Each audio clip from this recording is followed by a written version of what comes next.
The following is a production of DallasCowboys.com and the Dallas Cowboys Football Club. How about them Cowboys? Yeah! Go Cowboys! This is Talkin Cowboys. Streaming live from the Dallas Cowboys World Headquarters at the Star in Frisco. Pollard streaks in. Touchdown. Parsons has sacked it. Prescott keeps it, and he bangs it in for the touchdown. And now your hosts, Isaiah Stanback, Nick Harris, John Machota, and Kyle Yeomans. It's a Tuesday, March 19th edition of Talking Cowboys presented by Black Rifle Coffee Company, live from the Star in Frisco, Texas, in the SWBC studios. Welcome in, everybody. It's time to talk Cowboys offseason and what has happened and what has not happened over the last week inside this building. We've got the crew ready to rock and roll with Isaiah Stanback, John Machota, Nick Harris. I'm Kyle Yeomans. Chris Beam is in the back. Gentlemen, have we come to terms with what this offseason is going to be just yet? Man, it's almost like a show tried to warn you at some point. At some Forgot point. which show it was. At some point, yeah. Talking Cap last week. That's what it was. Yeah. Talking Cap. But yeah, I mean, is that cap like salary cap, or is that cap as in like lies? Open for interpretation. Yeah, okay. Open for interpretation. As the kids say, no cap these days, right, John? Big yeah, time. That's what I try and say. Okay, good. I try and say That's that what all I the try time. and say. No cap, cringe. Cringe. Slay. Yeah, I have some others I'm just not going to say right now. I like to throw with my friends. Coming in. I know. I kind of want to keep them rolling. No, we're not going to do this. We have to There's all just say certain no ones cap where at some point in the show. Yeah, where I'm Deal. like, there's just a certain age you shouldn't be saying this anymore. But yeah. Isaiah, how's it going? It's about what I assumed it would be. I'm not surprised. We talked about disappointment versus frustration, and it is what it is, man. I mean, they don't have any money. We know they're cash strapped. I don't believe that they're willing to sacrifice the potential to re-sign CeeDee Lamb or Micah Parsons by bringing on somebody to carry them or help them this season. That's where I believe that this organization is at right now. I think those two individuals are taking priority over the best positioning for the team this year. And I just think that's the situation that they're in. That doesn't probably sound good to most, I would assume. That's my opinion.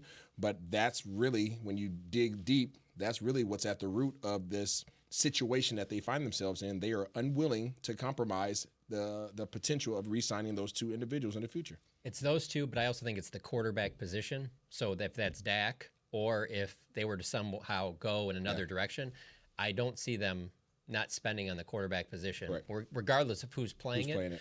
So I would say, those three. But out of everybody that's signed with other teams, out of their free agents, Tyron Smith is the only one that when you look at the deal that they signed, that makes you go, man, that would have been really nice to have. A lot of the other ones I can move on from, but the Tyron Smith, seeing that one, seeing how it's $6.5 million guaranteed, the incentives can take it up to $20 million, but you'd have to reach a lot.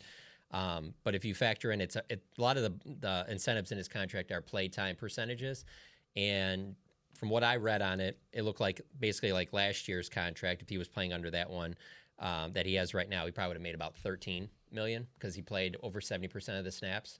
And so I think they paid him about $10 million last year. So it would be an increase off of last year. So, I mean, if Tyron can stay healthy for a second consecutive year, if they can work out a similar plan in New York, then that works out for Tyron. But if Tyron stays healthy, that'll be one throughout the season that we'll look back on and be like, but all the other ones, I don't, those are all guys I thought would be gone anyway. Yeah, absolutely. We could look at these free agents that have departed. Let's see, Dorrance Armstrong to the Commanders, Tony Pollard to the Titans. I think those happened around when we had our show last week. Tyler Biadasz to the Commanders, Dante Fowler to the Commanders, Neville Gallimore to the Dolphins, which that was surprising that he came off the board so early and that he landed at a spot like that. Tyron Smith to the Jets, and then the ones that have been retained, Jordan Lewis, CJ Goodwin, Trent Sig, and Rico Dowdle, and the one outside signing, Eric Kendricks. So, when the Kendricks news came down last week, I think it makes a lot of sense, and as I looked more into Kendricks, I was like, man, this one just kind of flew right beneath my nose. It felt like, because he's a Zimmer guy. It makes sense, him being a free agent, being released by the Chargers a couple of weeks ago. It would make sense with him to reunite with Zimmer. So, Zimmer made that phone call, pulled him away from the 49ers, and I think the Cowboys have at least a reliable body in that second level. Is he on the back half of his career? Absolutely. But Yeah. I think you look at his health, his durability, that he's been able to stay on the field over the course of his 9 seasons. If he can keep that going into 2024, that'll only help that second level for sure. And I think the thing about Kendricks too, and we'll get more into this as we go along. I kind of want to talk a little bit more about that in the final segment, but it's that veteran presence at linebacker that you've been missing whenever it was Damone Clark and it was Marquise Bell, and now without Leighton Vander Esch as well, which we'll get into in the second segment, having him back in the building, maybe not the best X's and O's guy at 32 years old and working into a double-digit NFL seasons, but still a guy that you can rely on to bring insight, to bring veteran a mindset into that locker room and help out possibly some younger guys through the draft in April as well. So definitely something to look forward to. I want to talk about those two in the second and third segments. But, John, you brought up how this isn't necessarily surprising. And you go down the list and you're losing starters. I mean, you look at it, Dorrance Armstrong, Tyler Biadasz, Tony Pollard, all these guys that are starters, Tyron Smith. Which one hurts the most? Because I'm looking at it and I'm saying, okay, none of these moves necessarily surprise me based off of what was said going into the offseason. But which one hurts the most and which one's going to be toughest to replace? Tyron. Why is that? I think Tyron hurts the most, not only from the leadership perspective, but I think from just the. You think he was a leader in the locker room? I think he was a leader on the field. Okay. I think when he steps on the field, you don't worry about what's going on with his responsibilities That's a good and point. his He execution. leads the team out. Yeah, he does. So, I mean, I believe so in that regard. Only concern that you ever had about Tyron was his availability, which is huge. But when he was available, there was never a question about his performance. So I think that's going to be hard to feel because not only that, but the fact that Tyler Biadasz got plucked, I think we all kind of assumed that he would move on. However, but you didn't expect Tyron to move on. So now that you have 2 voids out of your 5 on your offensive line, that doesn't leave you with a solid intestinal tract. That leaves you with the bubblies. The bubble cuts. So, No feeling cap. no cap. And, like I said originally when Coach Zimmer first got hired back here with the Dallas Cowboys, he's going to want his guys and his type of guys. And you have to give him that free reign to acquire his type of guys. Eric Kendrick obviously is a big acquisition for him, but he's going to have to fill the voids that he sees fit on that side of the ball because he's the new acquisition as a defensive coordinator now for the Dallas Cowboys. So you have to give him the ability to fill the roster that he sees fit while still filling voids that you have on the offensive side of the ball at the offensive line position and the running back position. I don't think there's any question it's Tyron Smith. And the reason I believe that is because going through the roster for something I'm working on tomorrow with The Athletic is I got 9 spots that I need to fill right now, and about 4 or 5 of those are starters, and Tyron is certainly that left tackle spot is one of them. I look at running back, I look at center, I look at possibly that number 3 corner, depending on where you are with Jordan Lewis and how Trayvon Diggs comes back. You might need a third, another starting caliber corner there, and then defensive tackle is another one where you don't have Hankins. Is Mozzie ready for that spot? You might need a starter there, but outside of that, I just keep going back to that offensive line because you clearly need 3 starters still that aren't on this team. And that, to me, that's the running back position, left tackle, and center. And so if you had Tyron Smith, let's say they were signed into a similar deal, then you're going in this draft being like, yeah, you got to find an interior offensive lineman. Yep. Maybe you still take a tackle at 24. And then you got to fill that running back thing. But now you look at it and you're like, you have to find an offensive tackle because, and let's be honest, this isn't just a Tyron Smith thing. This is because a Josh Ball, a Matt Waletzko aren't where you would hope they would be.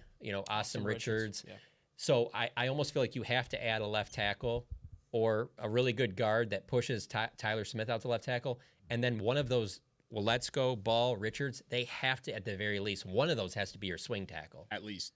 They've done their due diligence in terms of trying to invest in that position. It's not like they're just like, we got to fill this void. Like they've been trying. These guys just have not been ready to step up yet. Well, and they're taking dart shots at a board is what they're doing. I mean, they're using a 5th-round pick on Josh Ball. They're using a 5th-round pick on Matt Waletzko. They're using a 5th-round pick on Awesome Richards. I mean, they're using these day 3 selections to just throw a dart and see if it hits, and it hasn't necessarily hit. And hey, to be fair to them, it does look like they found something with T.J. Bass, who was undrafted, and Terrence Steele, who was undrafted. So it's kind of like almost the Calvin Joseph thing with me, where it's like, yes, Calvin Joseph you missed on, but you also found Deron Bland. So it's not like it's not all doom and gloom, but I can see where there would still be, criticism. And the one time that they've invested in the tackle spot specifically, even without Tyron Smith, his availability being in question, was Tyler Smith saying that he's going to be the left tackle of the future. The only thing that changes out of that is the fact that Tyler Smith is now a badass left guard, and you don't necessarily want to move him. He's an all-pro at the left guard spot, so you don't necessarily want to bump him out of that position. I have questions in regards to the interior defensive line. Okay. With the acquisition of and the hiring of Mike Zimmer as the defensive coordinator now for the Cowboys, how much of a role do you think he plays in the reason why Jonathan Hankins has not been re-signed yet? I don't think that's a major role, because Hankins knows that there's a spot there for him to walk in and start next season if he were to come back to the Cowboys. I think that's I think that's assumed. It's interesting you say that, because I think of Curse a little bit, Jaron Curse, only because of the fact that Mike Zimmer was the coach when the Vikings drafted him. Mike Zimmer was his coach those first 4 years. Now, I will say I do think that there's some good depth at safety, so maybe that's different. But there's also a part of me that thinks that with the Hankins thing, they could be trying to be a little cheap there. Yeah. You see all these deals are all 1-year deals, and maybe Hankins is kind of holding out. He's in a position like, I can get a 1-year deal in a couple different places. Let me just kind of wait this thing out, whatever. Let's see if my number goes up, because you guys clearly need me, So it could be a combination of those. The Zimmer thing could be interesting too, but whatever way it is, I feel like they need 2 defensive tackles. They need 2. So that's what I'm saying. So as you start going through this and free agency continues on and the big names are gone, right? Primarily, most of the big names are gone. The impact names, I guess you would say, out of the free agent pool that at the beginning of this period, most of those guys are gone. There's needs. There aren't wants. There are legit needs for the Dallas Cowboys, and I think that's one of the frustrations for a lot of Cowboys fans right now is the guys you talk about all in. They redefined it, right? And they said that Stephen Jones mentioned the ability to re-sign your guys. Well, Jonathan Hankins is a necessity. I think that was the first name that we all mentioned that needs to come back. I'm glad they got J. Lou back. That's awesome, right? I know we didn't mention that yet, but that's huge for them. He balled out last year, so kudos to him. They got Goodwin back. That was huge because he's a special teamer. They lost Dorrance Armstrong, so you lose one special teamer, but you re-sign another. But you need Hankins back.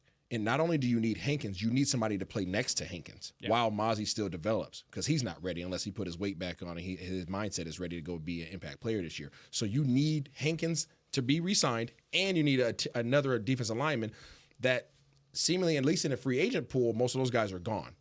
Yeah, it'd be a day 2 draft. It'd be a day 2 draft pick. But then you if guys you talk have about any hope for Chauncey Golston or Viliame Fehoko filling in there at all? That's what they were drafted for. They're not big enough. Okay, not especially not for what Zimmer done. Back to the edge. I think Fehoko will probably be a 3 or 5 tech. Yeah. Fehoko could be pushed into the 3 spot. He won't be a 1 tech, but I think Golston needs to drop the weight that they put on him, and they got too cute trying to fit him into a void, fit him into a knee. They need to put him on. But that's what I'm saying. Like when I think about what has to happen with this roster, especially defensively, I go back to the Zimmer defenses of the past, right? The Zimmer defenses that I played against, and I think about how the interior defensive linemen were always ginormous. They were always ginormous because the linebackers were able to roam free. We've talked about this, a ridiculous amount in terms of big defensive linemen not allowing offensive linemen to work up to the second level, and your linebackers can run free. Scrimmage. Don't get pushed backwards. You don't have that. You don't have one. You don't currently on this roster. You don't have one. The next biggest guy you had was Gallimore. Yeah, he's gone. Hey, you don't resign Carlos Watkins or whatever his Carl name Davis. Davis. Dang it. Carlos Watkins. Glad you knew. Point made. Yeah, exactly.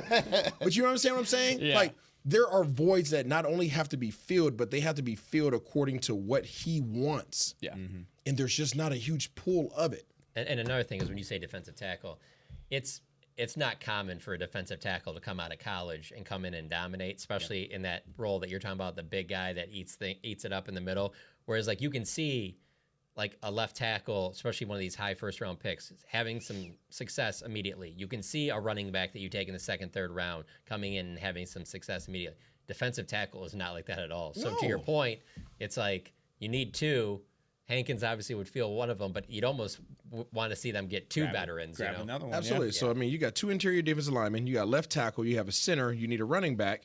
Like, draft picks are going off. If this is where you're going to acquire them, because free agency looks pretty bleak right now, right? Yeah. If that's where you're going to acquire them, you're running out of picks. And you got to hit on all of them. And you have to hit on all of them because last year's draft didn't make hardly any contributions. Yeah. Right. And that is the reality that they find themselves in right now. And I think that's why most fans have the bubble guts right now in regards to the Cowboys and their roster and what they're doing. Obviously, restructuring Dak, and I'm sure we'll talk about that, gives them a little bit of space, right? I think that's more a little bit of gamesmanship going on right now between the two parties. But I'm not confident right now that they're in a position to fill all their voids with the draft and the remaining free agency pool. I just think there's going to be some voids that they're hoping on instead of knowing. Yeah, and I think there's also a level of expectation of certain guys stepping up. We talked about the offensive line with Matt Waletzko, Josh Ball, guys like that. I mean, there's going to be a huge opportunity for them, but you look at the running back position, Deuce Vaughn, there's an opportunity for him, Hunter Lipke to be able to take some short yardage stuff. Rico Dowdle, hey, man, you're the leading returning rusher now. You're going to have to be able to step into a role, whether there's a rookie or a veteran that comes in with him in that room or not. Defensive tackle position, that's a little bit different because all those bodies are gone. It's basically just Mozzie Smith and Carl Davis at this point. So you got to be able to fill some spots there. But yeah, elsewhere, I think they're hoping that there's some certain level of stepping up that those rooms need. We talked about the offensive line. I think that's probably most important because Waletzko's been hurt. Josh Ball was hurt all last year. Awesome Richards, he didn't touch the field at all, even though he was on the 53. So there's got to be some sort of stepping up with one of those three guys. I think that there's an expectation of that. Before you move on, percentage that Connor Williams comes back and snaps the ball. 12%. Yeah. Good percentage. I was going like 7. 0. Yeah, I was there. Thanks, there's Beamer. Thanks, Yeah, Beamer. Beamer says 0. Man, it just feels like it's one of those off seasons where hope is a strategy and hope should not be a strategy because you're hoping these guys step up. You're hoping that teams are going to let these guys in free agency, let the contracts go down, and then you can afford them. And yada. I mean, John, you were talking about Jonathan Hankins trying to get a bigger chunk of the cash. His cash hasn't been big to begin with. 2021, he was 1.7. He played on the veteran minimum in both 2022 and 2023 with the Cowboys. So he may want a significant chunk above that, but, I mean, we're talking about probably $500K, right? I mean, he probably isn't going to get to $2 million. He's probably going to be right around that 1.6, 1.7 mark again.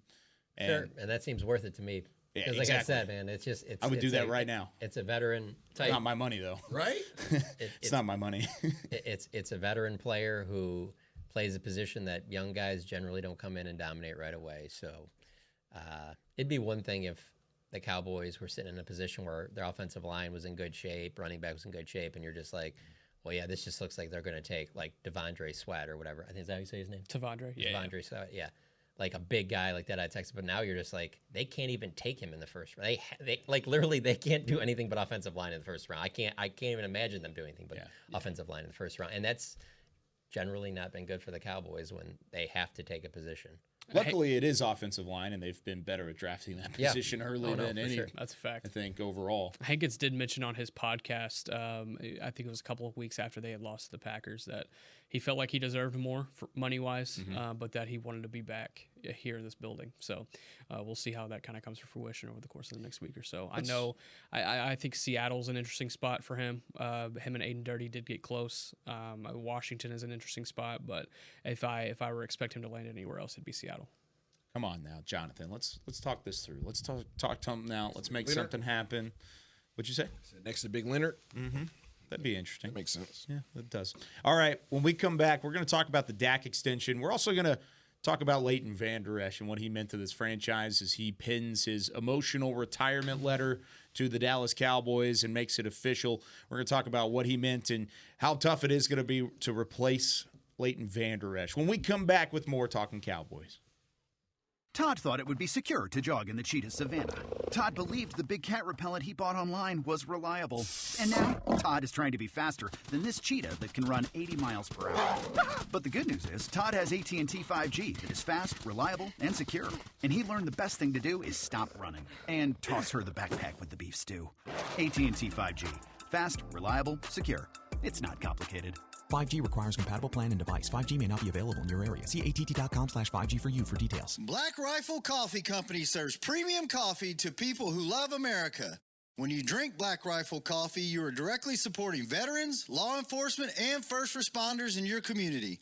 Black Rifle's expert roasters love coffee almost as much as Texas loves football, so it makes sense that America's Coffee partnered with America's team. Go online at blackriflecoffee.com and fuel up with the official coffee of the Dallas Cowboys.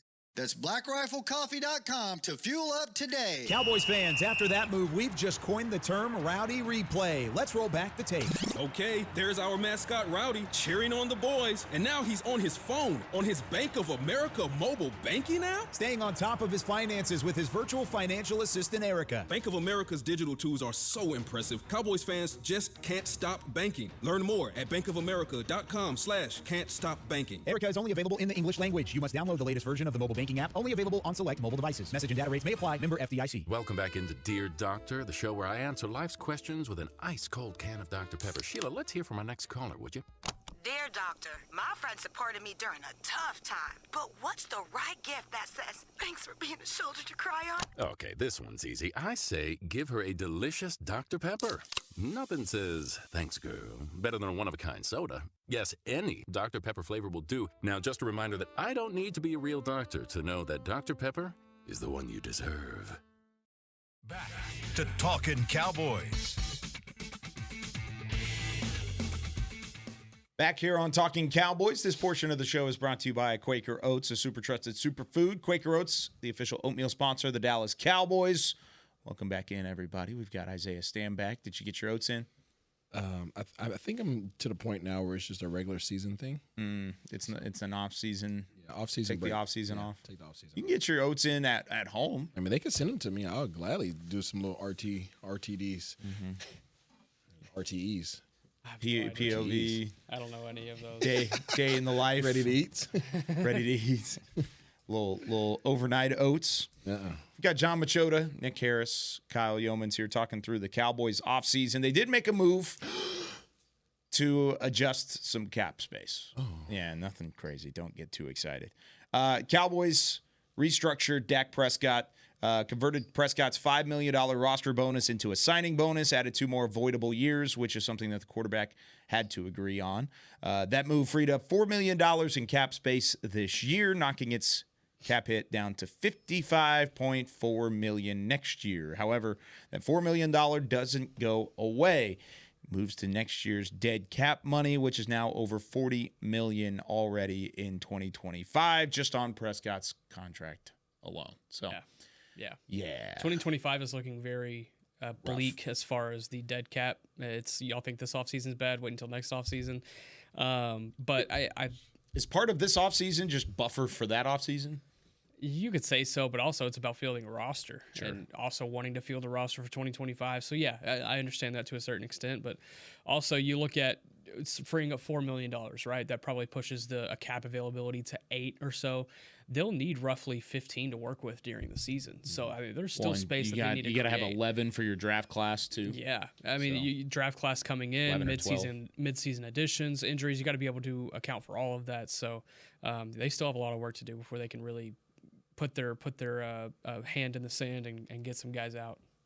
That's why you got to be careful about the whole, just restructure this contract and restructure that contract. Well, it's not like you don't have to pay that eventually somewhere, Yeah. And so that's the thing. It makes sense for, if you get a deal done with CD, that totally makes sense. And Micah Parsons, obviously, for a while there, when they had Romo, they were doing that all the time. And with Dak's contract, they were doing that all the time. And that's fine. But if you don't know if that player is going to be a big part of your future, it's tough to just keep pushing it down the line like that, because you're eventually going to it's eventually going to count against your cap somewhere. So, I know that there's going to be people that maybe try to read between the lines with the whole Dak thing that just happened recently with that $4 million, but I don't think that, for me, it doesn't change anything. No. It doesn't make me think they're any closer, any further away than they were the day before they did it. So, $7.75 million is what they've got right now in terms of cap space. I mean, that's with a draft class still to be signed, with an entire offseason of free agency, that's nothing. So, my next question becomes, what's the next move? Where do you move that money around? Where do you find some space? Yeah, there's a few options. It's restructuring Dak's deal, as we mentioned, and extending him out. That's the big one. But restructuring Trayvon Diggs coming off the injury, restructuring Terrence Steele, freeing up some cap space there. Get a deal done with CeeDee Lamb. Yeah, that one makes the most sense to me, period, because you already know where he's slotted at. I mean, the way he's performed, there's no gray area anymore about, is he No, you make him. If you're CD, why do you do it now, though? That's the question. I think that's probably where they run into some issues because you're waiting on Jamar Chase, you're waiting on Justin Jefferson. Mike Evans did just get his, but T. Higgins also still waiting on his. I find it hard to believe that if you offered him a deal right now to make him the highest paid wide receiver in the league, knowing that those two guys will jump him, I find it hard to believe he would turn that down. What would that take, though? Because his cap hit already is 17.9. It's almost 18 million. It's 9,000 short of that. So nearly $18 million of a cap hit now. Wouldn't it take more? I mean, I know you can push it down the line again, but that's what we're doing here. We're just pushing. We're trying not to kick the can anymore. Is ultimately. But with CeeDee Lamb, I would do it because I look at him as a player that you can build around. He'll play at a high level for the next 4 or 5 years. So I would be fine with doing that with CeeDee Lamb. Yeah. Who's the highest paid wide receiver right now? I think it's Tyreek Hill, around $30 million a year. Jesus, that's a lot. That's a lot of cash, I think. Yeah, for a receiver, that's wild. I mean, you say that, but the cap went up $30 million per team. Sure. So let's not act like that cap is exactly what these teams make. Like they're not profiting like 4 times that. Yeah, absolutely. Restructuring CD, he's your third biggest cap hit. You talked about Trayvon, he's number 5 on the list at $15 million. Terrence Steele's number 7 on the list at $11 million even. From that point forward, there's not really a whole lot you can do because everybody else is under $10 million of a cap hit in 2025 or 24. But there's not a whole lot of restructuring you can do here. So is that kind of the issue that this team has run into? Yeah, and it's the struggle why the front office hasn't been able to make the moves that they probably wanted to make. You know, there was a report last week that they didn't even make a call to Derrick Henry, and fans were like, how can you do that? Well, why? You know why? You're sitting there in 3rd grade, like, you don't got the Nikes on, you got like you got the Reeboks on, and the hottest girl in class, right? You're just gonna let her keep walking. Like it's like, you know what? I'm gonna come back to you in a couple years when I got my Nikes on, and my bag's up a little bit. I will say though, that is the best metaphor I think we've ever had on this show. I'm gonna tell you guys about the time I was in grade school and I went to a bathroom stall and dude walked up next to me and he had on Jordans, so I just started peeing on his Jordans. What a jerk! You did what? Why would you do that? And why was this the... I think I was like in 2nd grade. Dude, my mom told me this. I don't remember it, but my mom told me. She said, I was at the urinal. That's some and I'm peeing in the urinal. Stuff. That was hate, bro. We didn't have no Jordans. Stuff. That was pure hate right there. And you said, screw your Jordans, bro. I hope they were the taxis. I didn't expect it. Did he throw hands? I don't know. I don't remember it. That would be immediate fight response. Yeah, it'd be done. If you're that now adult and that happened to you, call us. And you're listening right now. Call into the show. We'd love to talk about it. Yeah. Oh, that's definitely a fight. I will say though, the only issue I have with your analogy is that there are times where Sean Kemp, Allen Iverson, Shaq to a certain level made Reebok kind of cool for a little bit. Like Reebok was probably bad. Yeah, Reebok was But no. I think it's good because I feel that same way about the Cowboys where, I don't think these free agents look at the Cowboys as like maybe they do the Chiefs or a team that has played in the Super Bowl in the last few years, but they're still the Dallas Cowboys. Mm-hmm. If those are the Reeboks, people still want to wear them. I'd at least make a call. Yeah. Make him turn you down. Make him say like, hey, just... I don't know. I understand he already said he wanted to stay. He wanted to be here. I saw it. I heard the interview. And I understand you don't want to insult him by giving him some lowball offer, but I don't know. Yeah. I would at least. You don't know what you don't know. Right, exactly. I probably would have made a phone call at least. Oh, I'm definitely. I know you don't want to wear I know you don't want to wear those Reeboks. Bro, it's Reebok, it's like when I went to the. Don't even laugh. When I went to the WWE tryouts, okay, and I went down there to go work out, okay, it was really just a workout for me. I'm laughing at him. And like I had no intentions on actually being in the WWE. It was just I an have video opportunity. of this, by the way. I'm just waiting for the day. It was an opportunity. What was your stage name, or what would have your stage name? I can't release that. Yes, you information. can. Yes, Come you can. on. Come on. I can't release that information. But Stand afterwards, back. they made me an offer. But like they knew I wasn't going to accept the offer. Like they came up to me, they're like, "Hey, like we know you're not going to take this, but like this is how much we can offer you." And that makes sense. And I was to me. like, "Yeah, no." They're like, "Yeah, we knew that was going to be the answer, but we still had to say Yeah, it." because they don't know that hasn't been your dream your entire life to do that, where you're just like, yeah, that offer does suck, but I'll take it right now because Gives you an opportunity. Yeah, it's an opportunity, and I think that I can make it in that world. One thing I do Maybe think you about. could have. How different would your life be right now if that would have? I'd be wearing a lot of underwear.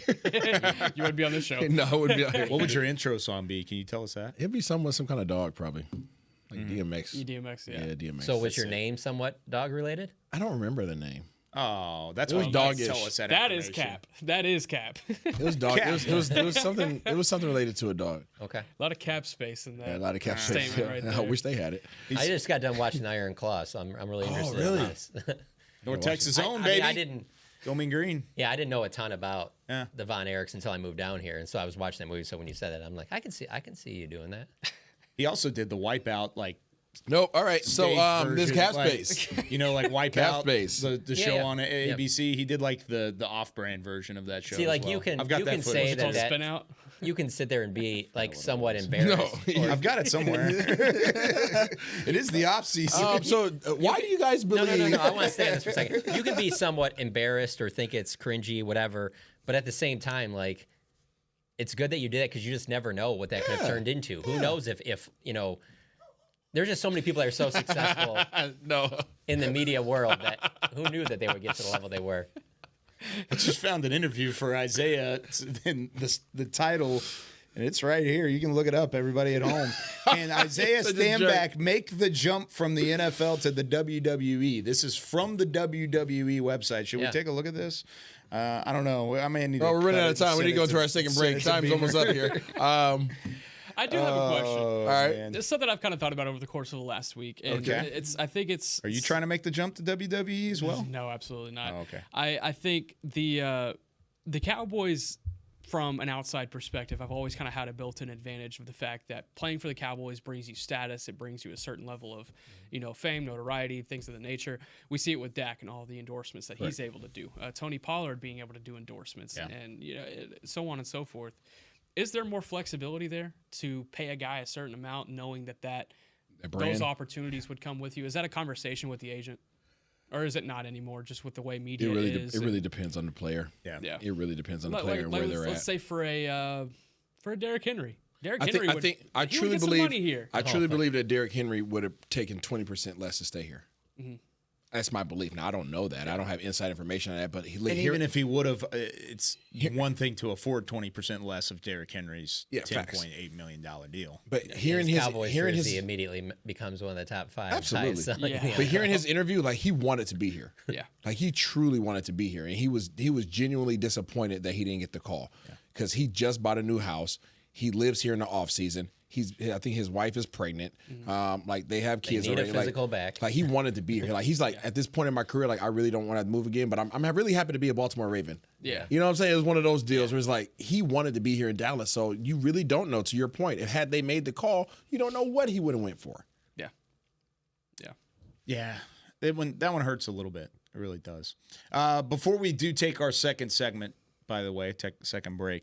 Leighton Vander Esch. No, I'm not going to pull up WWE. In your first sentence. Leighton Vander Esch retires from the NFL, medically retires. He penned an emotional letter. You can read the whole thing on the Dallas Cowboys social media page. Just wanted to wish our best to Leighton. We had talked about it initially, about how the medical stuff at some point is nothing to mess around. And I think this was a decision that was a long time coming for Leighton. I think some in the building knew about it pretty quickly after he sustained the injury midway through the season. But he will be missed in that locker room. He was a presence. I remember talking to Damone Clark the week after he was injured and seeing it, really just hearing him talk about what Leighton did to that linebacker room and the way he led that group of young individuals and the way he was still involved even post-injury, staying in there with X's and O's and film study and things like that. It really did show the impact that Leighton Vander Esch had on this team. Plus, Micah Parsons put it out yesterday. He said, I don't think people realize how much y'all are going to miss Leighton Vander Esch, one of the hardest, most devoted, loving, authentic teammates you'll ever have. Cowboys Nation should be grateful, and he represented the star well. I'm going to miss his passion and drive on the field. Thank you. And he had a couple wolf emojis in there as well. So wanted to wish our best to Leighton Vander Esch as he goes into retirement, whatever's next for him, and hopefully he remains healthy as well. And really quick, it is really, really rare for a player to come out of 8-man football and be a first-round pick. Yes. Like, that never happens. That never, especially in today's game. Like, you see that in the 70s and 80s maybe, but you don't see that anymore. Walk on at Boise State, played for his dream school, was on scholarship almost immediately, and then became a first-round pick. And it was a surefire first-round pick. In his dream organization, or what he calls his dream organization. So really cool seeing him overcome the odds like that. And he played well when he was healthy. Just one of those things where it's tough to stay healthy in the NFL. It's wild at that linebacker position, man, because you're just kind of like, you thought for a little bit there that they had it locked up with him and Jalen Smith. You thought about it for a while there after they drafted Sean Lee. And just for some reason, the Cowboys just have not been able to consistently hit at linebacker. So, it sucks because if he doesn't have that neck issue, I mean, just seeing him his rookie year, the way he played, if he was able to keep that going, he could have been one of the better linebackers in the league. But that neck thing, I mean, I'm pretty sure, it was known as an issue going into the draft. Yeah. But it's a pretty rough way to end it because they certainly could have used him during the back half of this season. Who knows how things might have been different if he doesn't get hurt. He had some great moments too. He really did. He had some big time stops. He had the wolf howls. He had the opportunities to lead that defense. Did a lot of things well, but like you said, having that reoccurring neck issue, that's at some point you gotta take a break from it, and that's exactly what Vander Esch did. So. Scored his first NFL touchdown in his final NFL game, or final full NFL game. That's cool. That's a cool little moment. That is a fun. That was his last fact. howl. Him and Wanye Thomas in the back of the end zone. So very cool. It's a cool moment. Well, congrats for Leighton Vander Esch on a great career, and good luck in retirement. If he ever needs to hop on a podcast, Talkin Cowboys, we got you. Yeah. All right, when we come back here on Talkin Cowboys, let's talk about the arrivals. Let's talk about Eric Kendricks a little bit more. I want to talk about Rico Dowdle, what he could possibly mean for this team, and then same thing for Jordan Lewis as he returns to the nickel cornerback spot. We've got more Talkin Cowboys coming your way next. They say champions are remembered, but legends are never forgotten. United Ag & Turf offers a winning lineup of John Deere equipment built to tackle any challenge on and off the field. Legendary John Deere tractors, combines, residential mowers, commercial mowers, compact construction equipment, Gator utility vehicles, and a full line of golf and sports turf equipment. United Ag & Turf, the official Ag & Turf equipment supplier of the Dallas Cowboys. Visit UnitedAgAndTurf.com to find a location near you. Are you ready to take coffee off your grocery list forever? Black Rifle Coffee Club is here to help. As a coffee club member, you'll get your favorite coffees roasted, packaged, and shipped to your door free of charge on your preferred schedule. Set it, forget it, and never run low on coffee again. Members also get exclusive deals on coffee, products, and discounts from partner brands. Ease your mind and let Black Rifle worry about your coffee supply. Go to blackriflecoffee.com to join the coffee club today. It's the official men's skincare brand of the Dallas Cowboys, Jack Black. And right now, Cowboys fans can get 15% off their $75 order. Plus, because every deal needs a playmaker, your order will include a free 5-piece skincare set and free shipping. The Jack Black Playmaker is 4 of Jack's favorites and a full-sized intense therapy lip balm. Make a play for the Playmaker at getjackblack.com/Cowboys with the code CowboysVIP. That's getjackblack.com/Cowboys with the code CowboysVIP. Todd thought it would be secure to jog in the cheetah savanna. Todd believed the big cat repellent he bought online was reliable. And now, Todd is trying to be faster than this cheetah that can run 80 miles per hour. But the good news is, Todd has AT&T 5G that is fast, reliable, and secure. And he learned the best thing to do is stop running and toss her the backpack with the beef stew. AT&T 5G. Fast, reliable, secure. It's not complicated. 5G requires compatible plan and device. 5G may not be available in your area. See att.com/5G for you for details. Back to Talkin Cowboys. Back here on Talking Cowboys, presented by Black Rifle Coffee Company. This segment is brought to you by Invisalign, the official smile of the Dallas Cowboys. What? I was driving down to Austin this past weekend. Oh, yeah? I'm going tomorrow. Hey. Really? My daughter had some soccer games, and I passed Black Rifle Coffee Company. Yeah. And I got excited. There's one right off of 35 in Waco. Yeah. That exit to take to Highway That's 6. the one. Yeah. It's like right by like a Top Golf and stuff like all over there. I was super movie excited theater to see and stuff. it. And I wore my Black Rifle shirt that we got. I wore it for the first time last week. Nice. Did you? I did. Did you work out in it? Is that what it was? Did you work out in it? Was that what it was? No, I did not. I would not work out. That's a high quality shirt. Yeah. No WWE. Did you stop by Black Rifle Coffee? I did not make the stop because I was on the move. Only place I stop when I'm on a road trip is Buc-ee's. Yeah, I respect that. And when do you get there? Yeah. What do you get? I get a chocolate milk. And wow, that was not what I expected. I get a chocolate milk and I get an apple pie, and I get the Buc-ee's really the makes roasted pecans. Oh yeah, I get the roasted pecans every time. Very Not even nice. close every time. When he started with the chocolate milk, I was just waiting for it to be like a bunch of just stuff that you can get anywhere. Yeah. You know, just like chocolate milk, Cheetos, and a Snickers. Well, and a Slim Jim. My son always Slim gets either cookie dough or what's the other little thing? I can't remember. Cookie dough or something else. Like a cookie dough fudge. bite? Fudge. The He fudge gets is a fudge great. or cookie dough. The fudge at Buc-ee's is My amazing. daughter gets whole cotton wall. candy.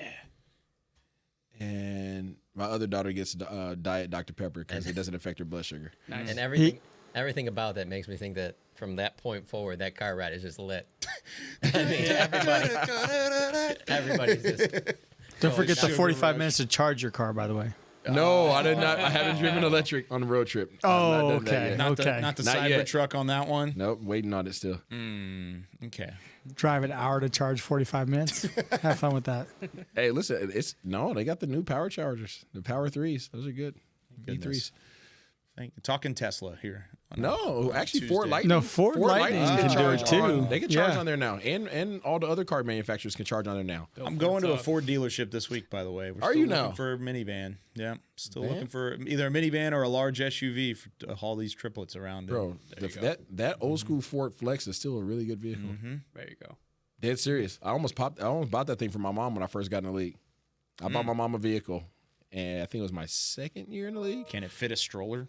Absolutely. size of a limo? The Ford Flex has the same interior space as a Suburban. I'm telling you, you should see the size of this stroller. Oh, I know. It's the length of this table at least. Like The I mean, triplet? top to bottom, like end to end. It's Wait, a what? straight Massive. line. Yeah, they're three. Yeah, in a row. So it's three in a row. Bang, bang, bang. And there's car seats. Like it clicks in, Yeah. and then you pop it out, and it goes into your car seat base that you put in your He's car. a freaking accordion he has to put in his car.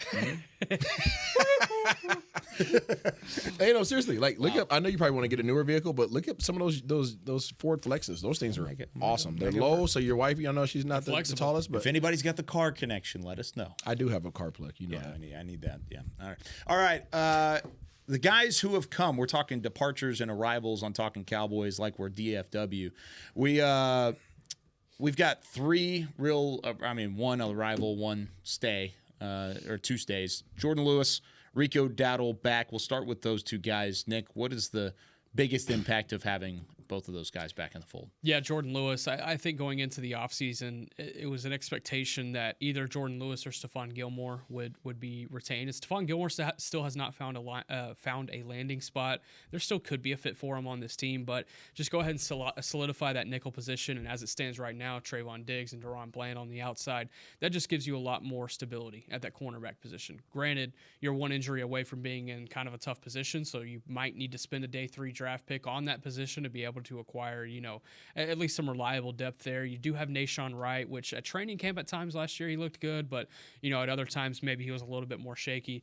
And then Rico Dowdle, as I mentioned earlier in the show, leading returning rusher at 361 yards last year, and that just provides again a little bit more stability. Can he stay healthy? I know towards the back end of the season he was dealing with an ankle issue. I believe he didn't miss a game, but there was a couple of games where it was really a game time decision. So he's got to be able to continue that health that he was able to build upon last year, and I think bringing in a rookie with him that can take over the lead role capabilities, I think that'd be big for that room. But also don't discount Deuce Vaughn and Hunter Lipke. Their value to that room as well. Malik Davis too. I think that's going to be a very interesting position group to follow during Oxnard. What do you think? Yeah, getting Dowdle back for another year is good, especially coming off the year where he was able to stay relatively healthy. And so I think that's a big move there, just because running back has just looked like it was going to be this glaring weakness. And they still need to do more there. I'm not saying that they don't, but that's just one spot that I really think that they needed to do something. So that was good. But next up, obviously, I've put right after that, so what we talked about earlier, having to get Hankins in there for the exact same reasons. Yeah. Jordan Lewis at cornerback, I think, is important because the way that they're spending right now makes you think that Stephon Gilmore isn't a real possibility, because I don't think he's going to just play for a 1 year, like $3 million deal or something like that. So you need Nashawn Wright or Eric Scott or somebody else to step up there. Israel Mukwamu, if they think that they can use him more at corner, or you're going to have to draft another guy. So it was good to get Jordan Lewis there, because at least if you had to play a game right now, you have 3 starting caliber corners, but they still need to do more at that spot, because you need a lot of defensive backs. There's going to be guys that get injured, and it's a position that you need good depth at in the NFL. I'm very curious to see what they do with Wanye Thomas, especially in Zimmer's scheme. Is he used as a third safety, or is he used kind of as a roving defensive back that can play at the nickel, or he can play on the boundary in certain instances, or play at safety? I think he's a very versatile guy that you can kind of throw around in that secondary. And you guys go with safety with what they have, or do you think they need to add more? I think so. Marquise Bell, I mean, he's going to, you assume he moves back after the year he had last year. Wanye Thomas after the year he had last year. I'm okay. If they do not spend a draft pick on safety, I'm okay with that. That might be the one position where that, and maybe quarterback, just because you have Trey Lance back there too. But those are the 2 positions that I feel confident that you're set in going into. Yeah, tight end. Yeah. I feel good with the top 2 guys. After that, we can have a conversation. What are you guys looking for at wide receiver? A big body outside guy. I feel like this team has needed that for 3 years. They need a possession red zone guy. You saw it kind of hurt them in the beginning of the season last year. They had to like a Mike Williams. They had to work around some things to be able to make some action happen down there in the red zone. And eventually, you got to give it to CeeDee Lamb, Brandon Cooks, and Mike McCarthy as well, being able to scheme those guys open in those short range instances. But I think you need a big body guy that you can just throw it up to. Like, if you have a big body guy there at 24, granted, I think offensive line is the safe pick. I think that's what you need to do. But don't be surprised. Don't be surprised. Oh, I'm gonna be surprised. Yeah, I was about to say, I will jump out the cake with tassels on. Okay, if they draft tassels with tassels on. Oh, tassels. If they do that at 24, I will lose my entire everything. Don't look that up in your Google I search. do not. You better have a freaking tassels. Don't VPN. Don't look it up. Listen, It's a bad idea. I am okay with the safety position. I'm not. I like the fact that they signed J. Lou and Rico. Those are huge. Yeah. I think you needed Rico. I think Rico is a very viable number 2 running back. You still need a number 1. Where are you going to get that at? I have no idea. There's not many running backs available that are in the free agents market. I mean, at the beginning of free agency, there was a ton. Now there's none. So not sure what you do there, assuming you're going to draft somebody. But you really have to start looking at all the voids that you have and say, okay, if we had a pecking order of the top 3 picks this year, which is what? Into the first, second, third, I'm assuming? 24, 56, 87. There you go. Okay. What positions do you address? Tackle, the center, running back. Yeah, that's where I would be too. Those 3.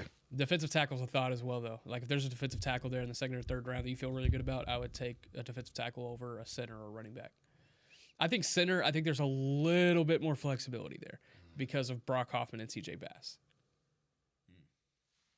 How do you guys feel about defensive end? I think there needs to be a body added to that room for sure. There's Dante and Dorrance too. Yeah. There's a kind of a thought being thrown around on Cowboys Twitter that if Laiatu Latu, the edge rusher from UCLA, is there at 24, you can't pass him up. Hey, would he be scary next to Micah Parsons? Absolutely, but I don't know if it's that big of a need. I don't know. We'll see.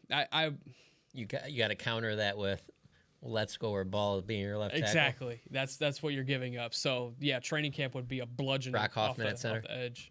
Actually, I do think they can find a center in like the 3rd or 5th round. Yeah. Cedric Van Pran-Granger, I think, is an awesome third round option out of Georgia. So, there's guys there. I think there's guys there, but again, the conversation to me that just keeps popping up in my head is in that draft room, at what point does Mike Zimmer get up there and beat on the table? Does he have the flexibility to do that on a one-year deal? You know, that's what I think about. I hear you, but it's hard for me to believe that he came on the staff saying, you know what we have on the roster, I can work with that. I can turn it into a top defense. Yeah. I don't see that being the case. Yeah. I really don't see that being the case. So that's my concern with that's why I said what Dan Quinn did by plucking Tyler Biadasz was huge. You know, was Tyler Biadasz the greatest offensive lineman? He was very viable. He was a viable guy. He was reliable. Wasn't dominant, but he was a reliable source. I think they believe they can find his replacement in this draft. And I don't mean taken in the first round. I think they believe that they can find his replacement in the third round. So you're going offensive lineman with 2 of your first 3 picks. Yes. Yeah, that's kind of what it sounds like. With that. Yeah. Okay, so when does Zimmer beat on the table? Well, because he has voids too for his stuff. He already did. He got Eric Hendricks. He did that. Yeah, but go back. Seriously, this is homework for everybody. Go back and look at the size of the players that he has always had on his defenses. That's fair. Just go look at it. I'm just saying I can see a revolving door of random guys coming in and out of training camp through whatever it's trades, cuts, whatever like that. Veteran players that are cheap at those positions that you're going to be like, yeah, this really isn't an answer, but whatever. I don't see that at offensive tackle. I don't see that at center. No. I am in total agreement with you. But I'm saying, Zimmer, you're pretty much telling Zimmer, hey, you play with leftovers. I think but the head coach is the offensive coordinator, and he's not going to want to roll out there I hear you. With a starting offensive line. Just think about those conversations. If I'm coming on staff, what do I have? If you're taking an offensive lineman in 2 of your first 3 picks, that third pick is most likely going to go to defense regardless. It's going to go to defense, and it's go wherever Zimmer's going to want it to go, and that's either going to be at the linebacker spot or it's going to be at the defensive tackle spot. So where's your running back? That's the conversation. Yeah. That's where you got to figure it out. Maybe that's. I don't see Deuce on his roster. I don't see Deuce on his roster. Maybe running back is somebody that, like I just said, they run guys in and out of training camp that are veterans on like 1-year deals, Dalvin Cook types, something like that, where you're just like, yeah, he's not really whatever, but we're going to run with that. I mean, they're not going to. I'm telling you right now, they're not going to fill every one of these holes with somebody that is going to satisfy you. Yep. You know, they're just not. You're going to have to have to piece this thing together with some paper mache here. And you know, so you saw what the market looked like for Zeke last year, and it's not to say he had a great year in New England last year. He'll probably be sitting there on August 1st or whatever, whenever they're sitting down there in Oxnard, like, you know what, we could use another running back in this room. So, and if you had to piece a position together, I feel like that's the one. Yeah. Is the number 15 open right now? Trey Lance. Seniority at that point, right? He's going to whip that thing and make it happen. All right. That does it for us here on Talkin' Cowboys. We've got plenty to talk about going into next week. We'll be back. It's just a once-a-week thing now. We don't have that much. Don't like it? Bubble guts? Me neither. I'm right there with you. All right, that does it. For Chris Beam, Isaiah Stanback, John Machota, Nick Harris, I'm Kyle Yeoman saying so long from Talkin' Cowboys. We'll see you next week. This has been a production of DallasCowboys.com and the Dallas Cowboys Football Club. How about this, Cowboys?